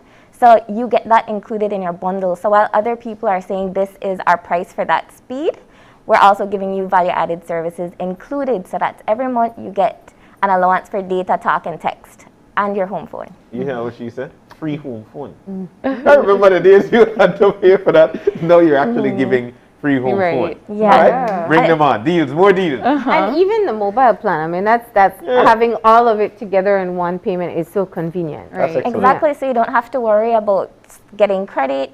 You don't have to worry about separate postpaid bill. Figuring out our short codes and all of that. So we even have our Digi Double, the one for 80 megs that come with a free prepaid plan, with 6 gigs of data, talk and text. So both of those are awesome deals. If you're already a Digi fan, you're already spending X amount of money on credit. So it does pay to sign up for those plans. But if you want something a little cheaper, we do have our Digi Basic for $79 and the Digi Entry at $49. So we have price points for everybody. Hey. Nice. Well, I am really excited, and I hope that people are taking advantage of the free installation. I know they're already enjoying the upgraded internet. Yes, they are. We've really been seeing the numbers come in, so that's why we want to let you know that if you've been thinking about it for the past month, you have 2 more weeks to come in and sign up and get free installation. No, this is a perfect example of think long, think wrong. Yes. Because, you know, you get John with the phrases. I know, right? There you go, a new slogan. But I really want to find out about some other news that's coming up. So you've been teasing for a while. The last time you were here, you teased us a bit more. What's the latest with the Digi Wallet? Well, it's still coming soon. We're still going to tease you, but you could, I mean, our viewers could literally look out for it very, very soon. But Marlene is talking about Digi Wallet, right? Yeah. That is what everybody is so excited about it at this point. And for those of you that might not know what it is, it's just a new payment option, a digital payment option. And it's going to be the biggest thing in Belize, right? All you need to sign up for your Digi Wallet is a mobile number. Everybody has a mobile number. And and it could be any mobile number. Right. It doesn't only have to be Digi. It could be smart as well. Okay. Oh, the other guys, right? Other guys. Yeah, so it's very easy to sign up and it will be easy to use. All you need to do is go to a store, for example, if you want to purchase goods and services. Okay. The person presents their mobile device, you have your mobile device, you scan the QR code and payment is done. Just like that. Right, you could do it online as well, you could transfer. It's the common like banking transactions, but just on your mobile device. It's very easy, like I said, and the transfer rates will be the cheapest in the entire country. Sweet. So we're excited about that, and there'll be so much things that you could do with it. We already started getting partnerships with a lot of different retail stores, restaurants. You know, if you want to shop your clothes, you could do all of that right from your Digi Wallet. And there's the option to put money into your account and withdraw from your account as well. You serious? Right, it's gonna be pretty cool. Like, I'm excited. We get to try it out already, so we love it so much. That's been the exciting thing, that at this point we're doing initial testing with the Digi staff, and people have been so excited that it kind of got outside of us for a little bit, but that just shows that people are excited. We are using it. It's something that we can say is functional. We're giving feedback on things that can be improved. So by the time it comes, by the time we have the full details, it'll be fully tested and ready to go for. So when the date is announced, because right now it's just one of those movie trailers that keeps on coming. Right? In a world where But that's so great to know that you know, we're evolving as a country, and of course Digi is making that happen as well. But what about deals on phones? I mean, there are a lot of people who still remember today or somebody's birthday, you know, they want one phone. Right. Well, I mean, earlier you said this the month of breeze or something. This is actually what we call March Madness, right? So we do have the deals that we're presenting here today is a part of our March Madness promotion. We have a lot of devices on promotion, starting as low as $189. Wow. And in addition to those discounted prices, customers also get free allowances when they purchase one of these devices with us, right? So you could get up to $100 in bonus credit. And then if you purchase 2 specific devices, which is the A12 or the A22, you get $100 bonus credit, 3 gigabytes of data, 100 minutes of talk, and 100 minutes of text. So you get all of that just for purchasing either the A12 or the A22, the Samsung device, right? And of course, these devices are all LTE capable. They have good camera quality. You know, you could enjoy the awesome speeds, the best experience with us. And they come with a 1-year warranty. Our Samsung devices come with a warranty. That's nice. So look at that. There's the what? The E7. So what's the hottest new one? Is that there? What's hot? Yes. So those are the ones that we're really promoting this month are the A12 and A22. Okay. So that's why we're having that extra special, because all phones get up to $100 in credit, just depending on the price point that you signed up for. But these 2 phones are our hottest thing for this month. So they get an additional allowance of data, talk, and text. So we noticed. And this is while supplies last, of course. Right. Of course. Again, I see. Okay. Think long. You have people coming in and in a month, they're like, I want that phone. The A22, please. And then we also noticed that you've got some Amazon Fire on there. Tell us about those deals. You've got some laptops. It looked like laptop to me. Right, they're laptops, and tablets. They're very modern looking laptops. They're thin, they're nice. And then, you know, we have the tablets as well. And then we know people are going back to school now, you know, things, even though you're in school, a lot of times people are still, it's like a hybrid. Yeah. In addition, we know things are changing, the world is digitizing. So like, you know, we have all the options for you for the different needs or households here. So you could get your mobile device, you could get a tablet for the kids, you know, people are traveling this Easter, have a tablet in the car so that you could keep your kid calm, enjoy and entertain on the way. Yeah, so we have a variety of options for the different needs this Easter, this you know. Oh, there you have it. There's the MiFi as well for $150. That is also on promotion. So nice. Okay. Always a great backup to have. Right. Yeah. But you're right, because Easter and then kids in the back of the vehicle, they want to watch Diana and Ruben. Right. But I'm sure it's you guys like 5 minutes in, they're like, are we there yet? Trust me. Well, the tablet comes a lot with that. But I'm sure you guys aren't done yet. There's always something else on the horizon. And you notice myself, I got to actually shake your head. Yes. Tell me what that deal is. Because I'm excited. So I'm from the mobile side, right? And so we are always looking at new promotions that we could offer our mobile customers. So of course, you know, we have our standard promotions like Digi After Dark, all-in-one bundles. We always come on here and talk about that.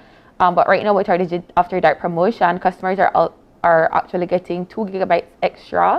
So normally you get 1 gigabyte of data, unlimited talk and text from 8 p.m. to 6 a.m. for just $1.99, right? But right now, you're getting an entire 2 gigabytes more, so it's 3 gigabytes of data you're getting with your unlimited talk and text for the same time, for the same price. So $1.99? Yes, for just $1.99. You could long bench all night with whoever you want long bench with, right? 8 p.m. to 6 p.m. Yeah, you could get in a few episodes on Netflix there for sure, but you can sleep because it's important, And, you know, a lot of us suffer with insomnia, so that's something you could also do if you're, now that there's no curfew, you might be out, you want to go live, you want to show, you know, the nightlife, what you're up to. So it's a great package for where we're at. Yeah, or if you want to do some additional studies, you want to take a course. Yes, right, sure. Yeah. This is good. That's exactly what people are using it for. They're doing with the data, John. Come on, man. Get in a minute. He knows his daughters I love his open humanity. Watching stuff. No, for real. But you know, those are great deals. You know, so you actually get triple. You get triple now. Right. For $1.99 from 8 p.m. to 6 a.m. Right. Wow. And in addition to that, today's a big day for us because we're offering the dollar data promotion. So our prepaid customers can get 1 gigabyte of data for just $1. Right? That's why it's named dollar data. So all they have to do is text 1 gigabyte to 700 and they automatically get that 1 gigabyte of data. Again, that's just for $1. Flat, right? No GST added. That's the entire price. That's the price you have. Dollar data. Oh, nice. Well, Yeah. Well, this is for today only? Yes. So today only for purchasing, right? So it expires in 4 hours. So whatever that time, if it expands over to tomorrow, then that lasts until then. But the purchasing is only today. Okay. So. Wow. There are a lot of 4 hours in the day. So. I know, right? Yeah, you can purchase as many dollars. There's no limits. You could have like 10 at a time if you want, or you could spread it out throughout the day. Yeah. So it's just $1. You could tag it on to the 3 gigs that you get with your night talk. Right. My goodness.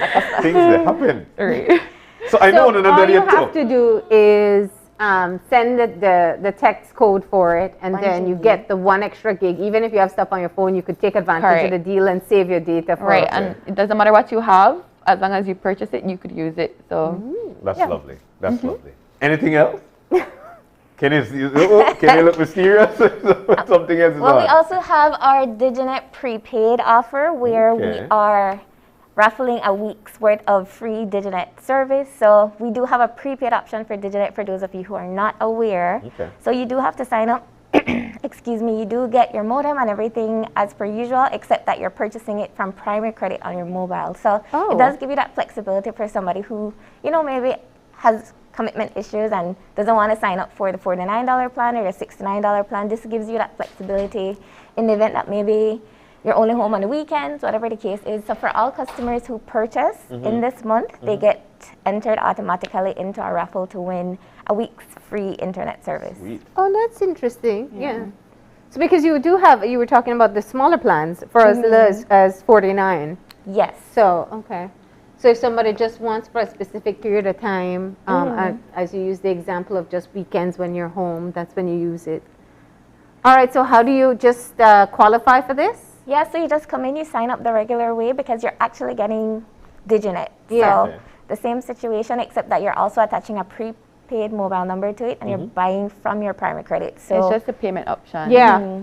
So it's how you pay it, that'll be different. You still get the same DigiNet experience, right? All right, sounds good. Anything else? Well, I would say like that's it for me, but but I do want to say that, you know, we always take for granted that all our viewers know everything about Digi because we come on here and talk so much about it. Yeah. But visit our website or our promotion menus, our social media pages, because we have a lot of things going on that we don't speak about all the time when we come.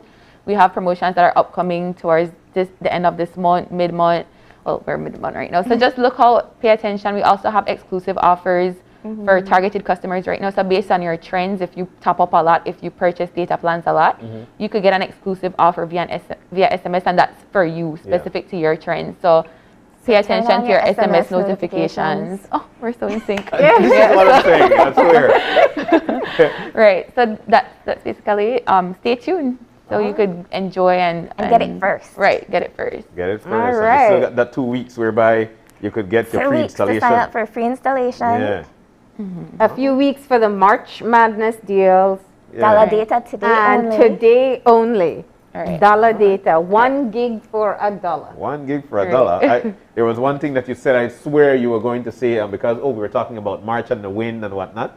I've been thinking myself, I have DigiKite.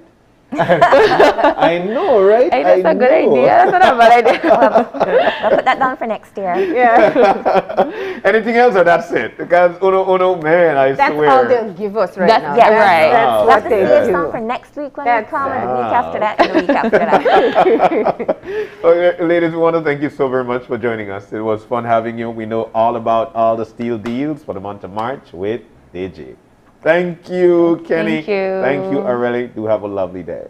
Thank you, too. All right, so we're about to take a break, and when we come back, of course, we'll be having a conversation with reps from Niche, as they'll be hosting a Women in Art 2022 under the theme, A Kaleidoscope of Creativity. Stick around, I want to know more about that. We'll do that when we come back. All right? Stay with us.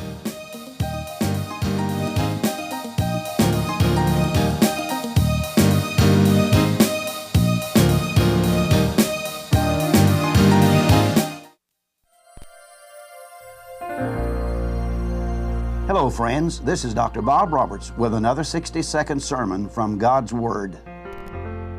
The Bible says an evil man is held captive by his own sins. They are ropes that catch and hold him. He will die for lack of self-control. He will be lost because of his great foolishness. In 2016, a young man's lifelong dream became shattered as the Cleveland Browns, one of the leading NFL teams, released him from their squad. He is a young man who was born in 1992 into a prominent family and grew up in a beautiful East Texas city. He was as dearly loved and supported by his family as was his love for football. His life growing up was so centered on football that he became known as Johnny Football. His success as a high school athlete paved the way for him to become a star quarterback for Texas A&M University and won for him the Heisman Trophy in 2012. However, although this successful young football star knew how to pass the football into the end zone for a touchdown, he did not know how to pass the evils and temptation of today's world.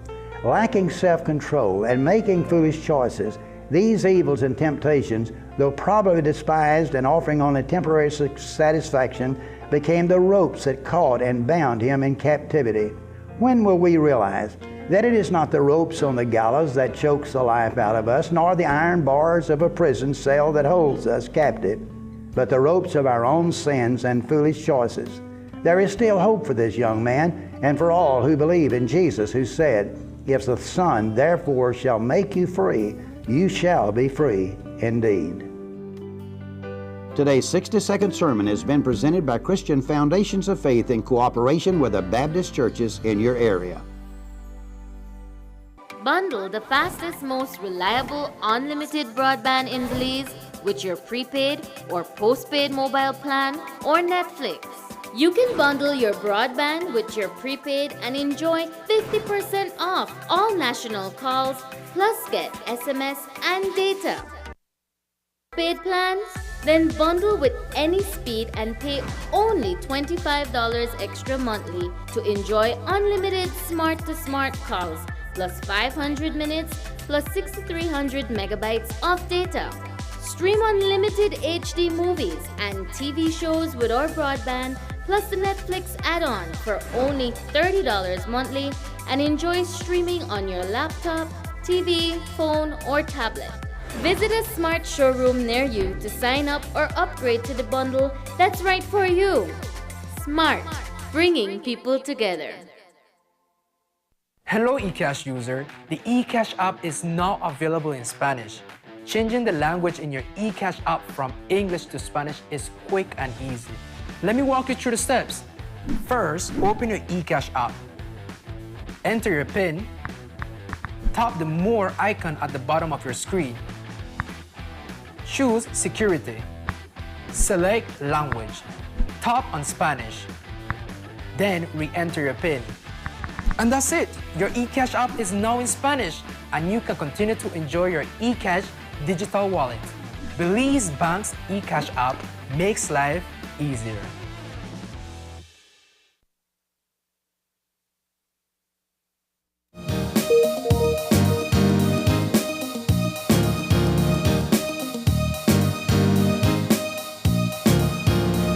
And we are back, and we're moving into our third and final segment for the morning. And this one is going to be a conversation with Rep from Niche. Of course, Kim Vasquez is in with us, who is the program officer at the Institute of Creative Arts. She is joined by Brigida Haylock, who is a curator and of men. And I think that's the way we're going to discuss Women? why. We're going to discuss why that is Women. in art You don't know how to say at 22. And of course, this is under the team A Kaleidoscope of Creativity. I love it. Guys, good morning and Good morning. welcome. Thanks for having us. Loving the colors, I've got to say. I really and truly like this. This is great. But let's talk about this. I mean, Niche is always doing something. When we were at the top of the pandemic, there was so many things that Niche was actually doing online as well. And now there is this big thing that's happening, Women in Art 22, under the Kaleidoscope of Creativity. Kim, talk to us about it. This is actually, it's been 12 years of Women in Art. Yeah. And just yesterday we were remembering that Gilvano Swayze was the first curator of Women in Art. When we started at the Institute of Creative Arts, the Women in Art movement. And Brigida was his little helper. Oh, wow. Yeah. Just How much barely, yeah. we know, 12. yeah. Yes, it coincides with the timeline. Yeah. So, and then now she is here curating for the second time. Wow. So last year we tried to do one, 2020, everything was set because it's always in Women's Month. And so everything was set. It was to be at the Museum of Belize, and then COVID hit, right? And then last year we went online. We tried to make the focus last year more about the women themselves. So last year we were under the theme Women Art Work, and we focus instead on just showcasing the women who were working during the pandemic. And we tried to do a couple things online. We did our first online symposium. We brought that back this year. But yes, it's so exciting to be actually having an art exhibit at the Belial Gallery at the place. Wow. It's been many years since we've had an exhibit at the Belial. The newly renovated Bliss. Yes. Hey, look good. Things pretty on you now. It's pretty. It looks nice. It's pretty. You know, 12 years is nothing to take lightly. While there are a lot of celebrations in Women's Month, you know, it's one of the moments where we look at women who are involved in art and who've been contributing for a long time. So, Brigida, let's talk about the vision for this year, this kaleidoscope of creativity, and the change in the woman. That's why, so people can understand why John was confused. It's WXMEN. So a kaleidoscope of creativity, it's playing with the reemergence of the niche as well. And we are coming out of the pandemic. The mere fact that we're showcasing in real time is refreshing. You know, you're excited. So I came up with the concept to be inclusive, because we're coming out of the pandemic. I'm thinking everyone wants to be themselves artistically. You don't want to put anyone in a box, you know, with the theme of the show. And like also I was thinking about the time span, but a kaleidoscope of creativity just displays all the different women out there. I mean, we have over 100 women that are participating. So it's really big. A lot of women to try to keep up with. And you know, to answer your question, the way it's looking, for me, I see more contemporary coming out compared to what we're designed to believe is like the Belizean art, which is the scenic stuff and the still life stuff. Those are minimal. It's more contemporary art this year. So you're going to go on a little journey where you do see some of the landscapes. Yes, that's still there, but you go into something more creative, something more youthful. It's really fun. For me, I find it fun. It's inspiring. It brings joy. It's like some of the women are speaking for you, like raising awareness, using their voice. So it encompasses for me a lot of empowerment. But you know, I really and truly love what you're saying. And you did say that for you it brings forth fun, it brings forth that. So you're able to see things within that as a curator. Yes, well, that is my job. Yes, I have to bring everything together. And that's the reason why I'm about to say that for people who would, because there are a lot of people who look at stuff and can't see what we're seeing as the people who are actually doing it. How do you get the sense of an artwork? What do we look for? For me, I'm an artist. It comes naturally, but it's what do you want to show to me? Well, for me, I want you to see it. I'm also encompassing that feeling of the kaleidoscope, the changing. So it starts off with like some of the still life stuff, going into some of the scenic stuff, but it all depends also on the media used. So the way I transition it with the color, the texture. So you're gonna go in for a little ride, and it's going to be a fun ride. You're gonna have. For me, when you go in, you just have so much fun with it. It's in all the shows I've done so far, well, assisting and stuff, I think this one is the most fun. Wow. I don't know if it's because we're back in the scene, it feels fresh, but it's gonna be really fun. Wow. And for me, what I like is that I think this is the first year we have so much, because we put out the call broad. Everything, right? Video, graphic design, installations, everything we asked for. And you know, we have 12 poets. Wow. No, it's going to, we're still in the we're finalization. But we have more than 10 poets. About 50, it's going to be about 20, I think. And in previous years we would do the same, and we would have poems, yes, but maybe one or two, and we would frame them. Now we are looking at doing an accompanying publication, an ebook, because we have so much. So it's, and what we noticed, and I don't know if Brigida noticed, but many of the visual artists went internal and started to write poetry. And I know that is something that resonates with you, with writing especially. It does, right? So this is exciting. What about the age range?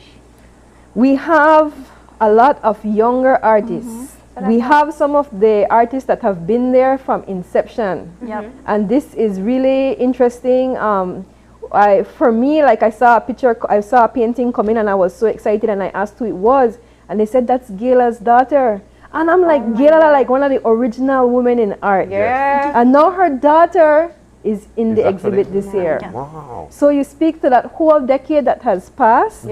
And like what Brigida said, we're seeing a lot of contemporary our designs and themes as well, which is refreshing. You know, it speaks to the whole theme of re-emergence and like, you know, this whole new start. But it also, for me, you know, speaks to the fact that exactly what we've been trying to teach the younger generation to have an open mind about. And that's what we're actually about to see. Yes. That is very important. What's exciting is a lot of new artists are coming out. So half these women, we don't know who they are. One of the process that I went through with getting some of the submissions is going through their Instagram, because that's where all the artists visual artists went. Yeah. We learned how to utilize it for those who really got into social media. They learned how to utilize it. And that's how we got some of the artists today, by social media. Like, I stalked some of them, so I'm excited. You say it. I did. I'm She shameless. owns it. I'm shameless. Like, I stalk some of them on social media, and I cannot wait to meet them in person. Yeah. There's one who's not going to be there. I'm a bit sad, but I just hope to meet her one day. What's the reaction though? Because if they're creating artwork to just publish on social, you know, they probably weren't thinking they're at exhibit phase yet. When you ask these young women to participate, Oh, they're excited. Yeah. Oh my God, they have so many questions. Yeah. My phone goes off so much now. It's like, okay, Yeah. so many little questions. And I think they're that's just new like to the it, so like it's that's like, just that you get emotional because Yeah. for some of them this is their first time exhibiting. Yeah. And then so you can you work with artists that exhibit all the time, Yeah. and then you have this little set that this is the first time that their work will be displayed, and it's a huge deal for them. But what's the change that you see with the younger female artists coming up? Because if I remember, Brigida, I remember your first exhibit. Was that the plastics one? Was that the first one? the Society Killed a Teenager. That was it. Yeah, I remember plastics. It's just like That's yesterday. Yeah. But my question is, you know, I find that the younger generation, they're very uncensored, you know. Yes, and which so is when lovely. you see them now going into Yes. right, or Right. society needs a lot more of that. And that's where sometimes people find comfort in art. Yeah. Is that also going to be a part of what we see in this kaleidoscope? There are some in there. One of my pages that I love to follow, which is Women Wear What They Want. They're featured, and they're a group that speaks to the women, and they try to bring equality. They're talking about the hard topics that I'm interested in too. So they're trying to give body positivity. So you have that little NGO in there, which makes it special. Like, you're really seeing that activist movement, which I totally support. Yeah. So like, that's how you see some of the developments. And then for those, you still have the traditionalist artists and the people who believe, like the landscape artists, you know, but you're just seeing more creativity. Like, people aren't being copycats as much. That's the change that I'm seeing within the art community. The younger generation is more original. yeah. For those that are still young in the game, of course, they'll be copying until they find their voice with their creativity. But you're seeing more original concepts. That's lovely. That's lovely. But, you know, Brigida, there are a lot of people. This is an open door for a lot of these young ladies who are out there who wants to put things on canvas. Yes. Who actually want to make a song, who wants to showcase what they've got to offer. But they might be hiding behind something. What do you say to these young ladies to try and come on out and showcase what they've got? As artists, even myself, like, we still have that little fear, because despite what you do, like, you question yourself if you're good enough. But at the end of the day, you know, the cliche saying, no one is you. And you have to put yourself out there and to share who you are artistically, because you don't know whose day that you're changing. People like art is subjective, and everyone has their own style and technique. And you'll be surprised how much someone will love your technique compared to something that we in this society deems as acceptable, which is realism. We love it, we die for it. But the little abstract thing, they get a second glance or they're bypassed. But if that's you, embrace that, because you're bringing a different flavor to the table. Yeah. So like, just go out there, be fearless. So can we get a bit of explanation, especially for viewers, the spelling of women for this exhibit? That is a way in which women in art itself has been changing and evolving. Last year, Ilona, my colleague at the Museum of Belize, we were working again on a virtual Women in Art, and we made that deliberate decision for a more inclusive Women in Art. So the X, it's still pronounced women. Some people are tripping up. Well, I don't want to just thought it was a typo. Some people start to say woman. It's woman. It's still woman.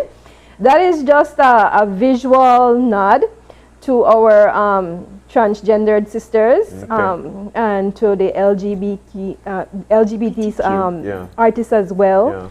And again, that's just us being more inclusive. Of Saying course. all are Of welcome. course. All are welcome. All women. All women in art. That's nice. That's nice. Now, you did say there's also some symposiums happening as Yes, well. yes. Tell us about Yesterday that. we had the second online symposium. We had a wonderful session. We had topics that included mental health. Wow. Yes, we had Lynn Mara do a session that took us through. Everybody felt so zen afterwards because, again, and she tailored it for mental health for the creative sector. So important. We had Beltrade in there doing export readiness. We were able to also showcase a couple of the young entrepreneurs, and that's something we're noticing with younger artists. How quickly it's not that they emerge as artists, but that they emerge with that business plan from the get-go, that I am going to make a business out of my art. And for example, we did a case, we were doing a round table in the symposium where we were troubleshooting productivity versus creativity, which is something that a lot of creatives struggle with, right? And so we had a young business owner that her name is Brittany Chi from Orange Walk, and her business is Residi. Okay. And she makes handicraft and keychain and dog tags from resin. But she does it part-time, which a lot of creatives have to do. Yeah. And so she was saying she was the stereotypical case for this troubleshoot, because we want as artists to get orders. We love getting orders, but then we actually have to sit down and fill the orders, and then we have to do the invoicing so that we collect right. So and I like the way Shahira from Beltrade said, it's not that that creativity is opposed to productivity, but to find that sweet spot. It's that balance. brain struggle. Oh my God. Right? Was to find that balance, right? Yeah. So we had a really good discussion as well, in the online symposium. That's the second year we're doing that. We also have this week taking place a series of business training for women creatives. They're doing a business plan, costing and pricing. Costing and pricing is something artists struggle with. We had an artist, again, some of them are just emerging, and she put one of her paintings up and she sold it for a very, very cheap price. Oh, nice. Right? Yeah. But this is something, it's hard. It's not the price, It's hard when there's not a set structure, and then it also comes from you. Yes. So right? it's, right? It's hard for us sometimes to value our art. Yeah. Right? Hard for us to value ourselves. Value Sometimes it ourselves happens in the and entertainment value business, so with artists. Right. So that's tough. But a kaleidoscope of creativity. When can we see this? So who is able to go on out to is see this it? invite only, vaccinated Yes. only? The What are we opening looking at? is, yes, the opening event is, but then the exhibit will be up until the end of March. Okay. And you are free to come by the Bliss at any time and see the exhibit. out. Yes, come and check it out. Yes. Is there a cost to go on inside and check it No, out? man, of course not. You're welcome to come to the Bliss anytime and see. Like Brigida said, we have close to 100 women participating, and that's because we even have a cooperative from down in Toledo that sent their Maya handicraft. Sweet. Right. So Yes. So we have a real Nice mix, a nice range. What would you say is the overall feel of the exhibit that you are finishing up at this time? for me, I feel like it's very inclusive. Like you're seeing that change of creativity. A lot of new faces. I mean, Kim and I were going over the list. I'm like, who is this? I looked at Kim. I'm like, we're getting old now. I was just gonna say, it's just that you reach that point, right? You know, when you don't know their names anymore, you're getting old. Well, that's the way it is, and you know, it's so nice because we talk so much, especially on this show, of how we try to empower women, and at this particular point, this is a great way for women in art to actually showcase what they've got to offer. Yes. And if people want to buy it, they can buy it. Yes, they can. They can. They women can. gave us their price They gave list. us their price list. Okay. And I want to tell you something. Someone they come and they don't mark soul. As quickly as they're being showed on social media, people are inboxing and they want to buy them. So that's another power of the social media. That's nice. That's and nice. actually, overall, we've been noticing at ICA that as we are coming out of the pandemic, artists are getting commissioned work. I love that. Yes. Yeah. And this is great. This is society coming back and say, I need paintings on the wall, and you know, and they're vibrant and colorful. Yeah. Because they're being asked for specific images. Yeah. And when you see it, it's things that are very colorful and vibrant, and toucans and birds and landscapes, you know, because I think like it's just that we want to reconnect, and that's how we do it, through art. Beautiful. I really love it. I love it. So, what's the opening hours for the gallery after the opening? Yes, the Bliss is open from 8:30 until 5.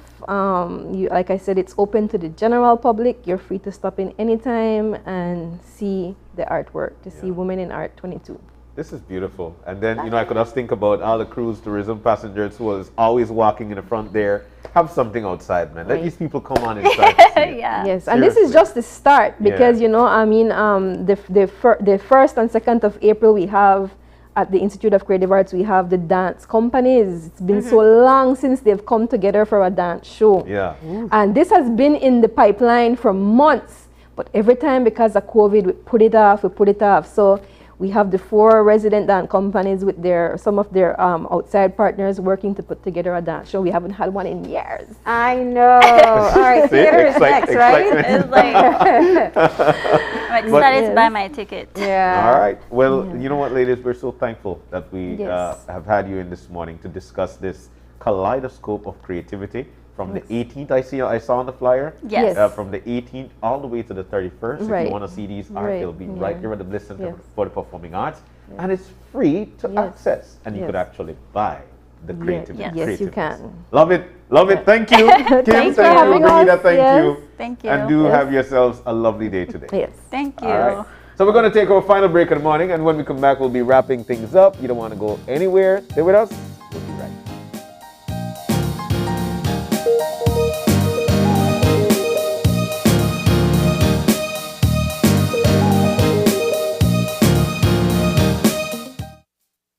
It's almost lunchtime and Alice is getting hungry and forgot to bring cash.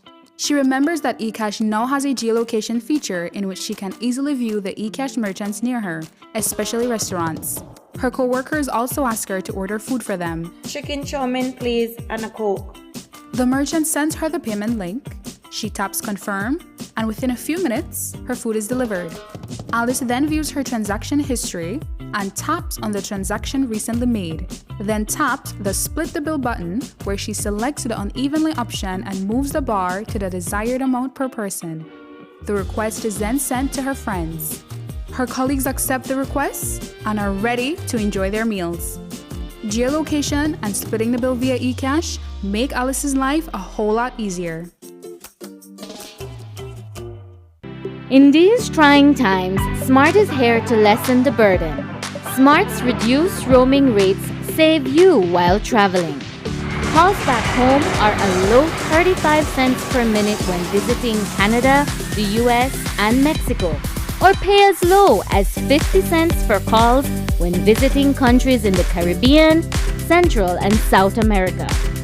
For the month of February and March, enjoy an unbelievable low rate of 30 cents per megabyte when roaming with mobile data in Canada, the US, Mexico, Central America, and the Caribbean. Whether you are a business traveler, studying abroad, visiting loved ones, or just traveling for pleasure, Smart's new roaming rates have got you covered.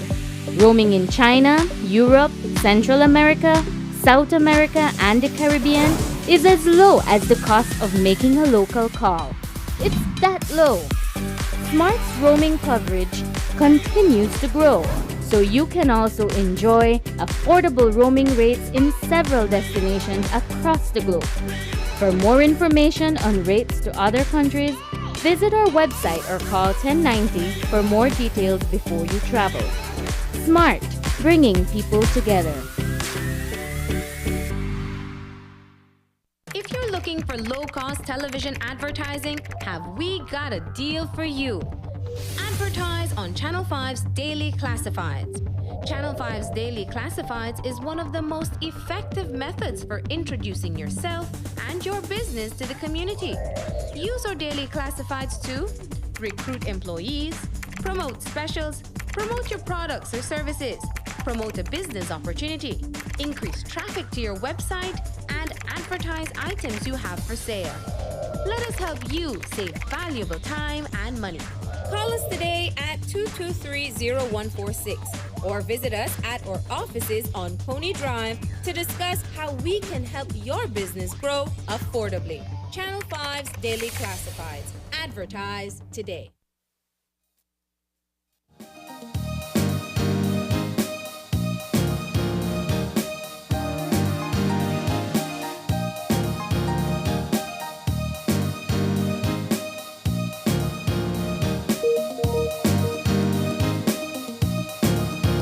And we're back. Just like that, we are back and we're about to end things. It was a great time this morning. We had some great conversations, and we'd like to say a big thank you to everybody who joined us this morning.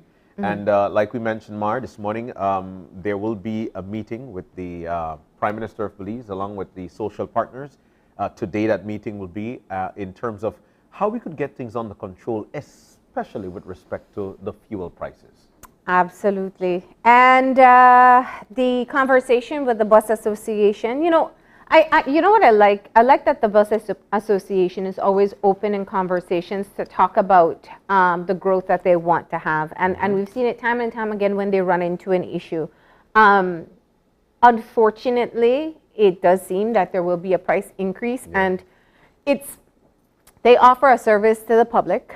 They also have employees that they have to take care of, and they have to stay within the regulations as well. Of course. It's a tough time in the country, and I know absolutely no passenger wants to consider paying any more, but it seems like that will be the case. But of course, the pressure remains in being able to work along with the ministry that we can actually see some progress in improving our transportation system. Excellent.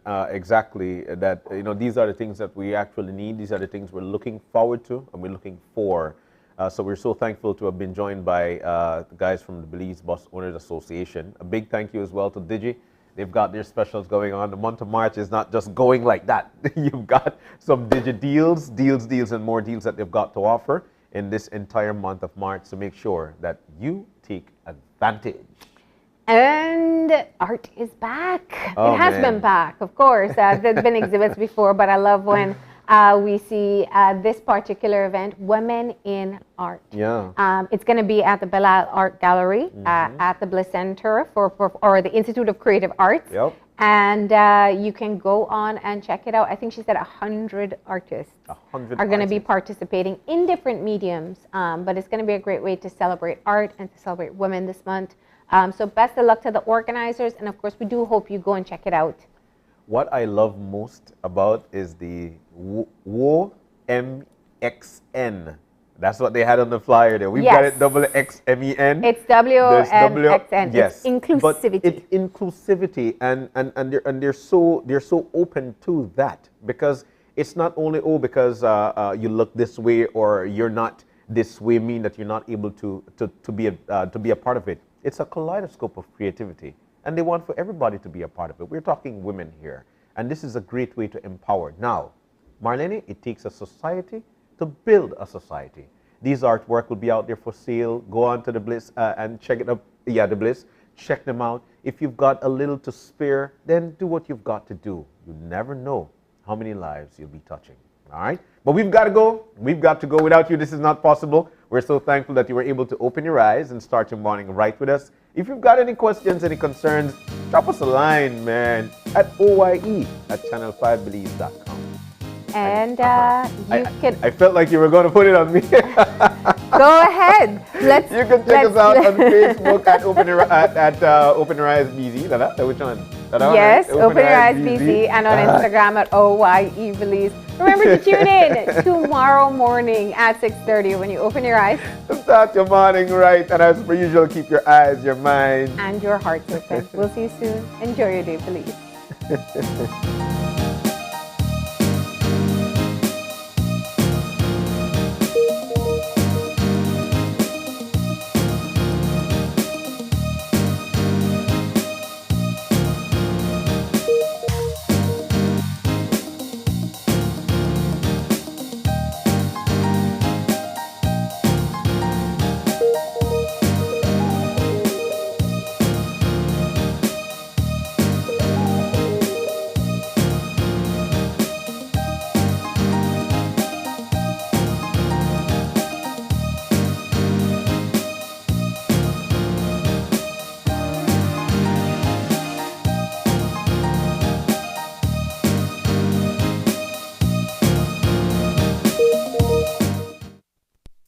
Open Your Eyes was brought to you by the Belize Bank, our country, your bank.